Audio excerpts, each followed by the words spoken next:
So some stuff jumped out at me in that last video that I wanted to kind of synopsize here and then take a deeper dive into.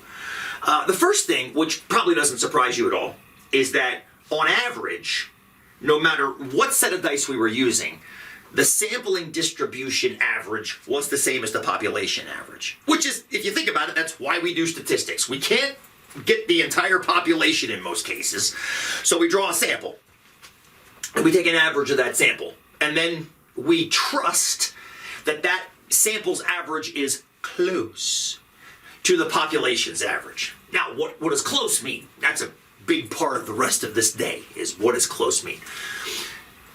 To fully understand what close means, though, I want to share something else that jumped out at me as I was kind of going through those distributions. Remember how goofy the original dice distributions were? I mean, they were shaped, they were all over the place. Yeah, one of them was basically already bell-shaped, but the other four were all over the place.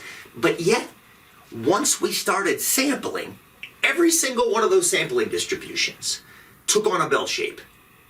Now that is just fascinating to me. Like this, and again, one of the reasons it's called the normal distribution is because it shows up in so many places. But it's just so fascinating that all of a sudden, no matter the original shape of your distribution, once you start sampling, a bell shape shows up. Now that's handy, isn't it? That's handy.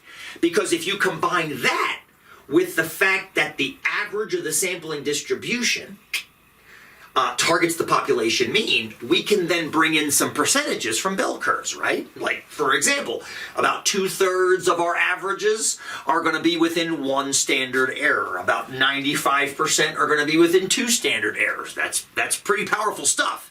Because then you not only get accuracy. Accuracy means that the average of your sampling distribution is equal to the average of your population. That's good. But you also can talk about the precision, how precise that number is, which means how much it varies, how close it is left to right from that population average.